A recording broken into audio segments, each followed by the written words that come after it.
Қазан айының соңғы жексенбісі әлеуметтік қызметкерлер кәсіби мерекелерін атап өтеді. Облыста бұл мамандардың саны 800-ден асады. Соның 77-сі Петропавл қаласында, қалғаны облыс аудандарында жұмыс істейді. Айлығы аз, бірақ жауапкершілігі жоғары мамандықты таңдап, осы салада 30 жылға жуық уақыт бойы адал еңбек етіп жүргендердің бірі Галина Заспа.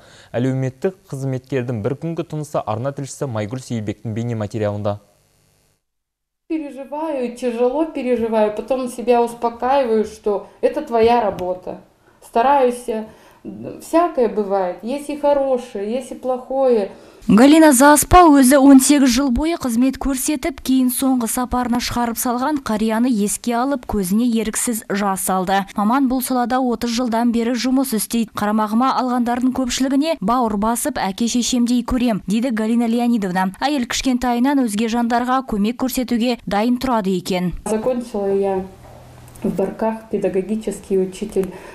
Мен Барки кентіндегі колледжде еңбек мұғалімі мамандығы бойынша білім алдым. Алайда жаныма әлеуметтік қызметкердің жұмысы жақынырақ болды. 90-шы жылдардың басында әрине жұмыс істеу қиын болды. Ол кезде ауданда тек 3 әлеуметтік қызметкер болды. Қазіргі таңда мамандар көбейіп, қатарымыз көбейді ғой.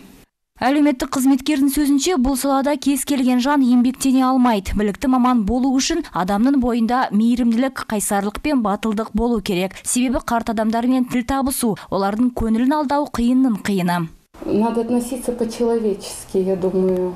Қарияға түсіністікпен және адамгершілікпен қарау керек. Біздің жұмысымызда түрлі жағдай болып тұрады. Мәселен, біреуінің туған туысы болмаса, енді бірінің балалары бола тұрып келмеуі мүмкін. Сондай кезде әлеуметтік қызметкерлер оларға демеу болады. Қарт кісілердің жылулық пен махаббатқа мұқтаж екенін ұмытпау керек. Галина Леонидовнаның қарамағында егде жастағы 8 адам бар. Бір қарияға ол аптасына 2 рет барып тұрады. Олардың денсаулығын қадағалап, дәрі-дәрмек, азық-түлік секілді алғашқы қажет заттармен қамтамасыз етеді. Тіпті кей кездері шай ішіп сырласады. Сондай жандардың бірі 72 жастағы Валентина Мищенко. Валентина Васильевна 38 жыл бойы мектепте мұғалім болып жұмыс істеп, 2008 жылы зейнет демалысына шықты.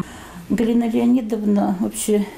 Галина керемет жан, ашық, мейірімді, жүрегі кең. Ол маған 4 жылдан бері аптасына 2 реттен келіп тұрады. Тіпті кей кездері келмегенде сағынып кездесетін күнді асыға күтемін. Ол маған туған қызымдай болды. Кез келген мұңымды шағаламын. Былтыр мен ауруханаға түсіп қалдым. Галинаның міндетіне маған келу кірмеген еді. Алайда соған қарамастан ол ауруханаға күнделікті келіп, жағдайымды біліп тұрды. Жалпы облыс бойынша 38 әлеуметтік көмек бөлімшесі жұмыс істейді. 800-ден астам әлеуметтік қызметкер бар. Соның 77-сі Петропавлда. Олар жалғызілікті қарттарға, мүгедектерге, мүмкіндіктері шектеулі балаларға және психоневрологиялық аурулары бар 18 жастан асқан адамдарға қызмет көрсетеді. Петропавл қаласында жұмыс істейтін 77 әлеуметтік қызметкер 493 қарияға, 85 мүмкіндігі шектеулі балаға қызмет көрсетеді. Мамандардың орташа айлық жалақысы 120 мың теңге құрайды. Әрине ол жұмыс өтілі мен біліміне байланысты.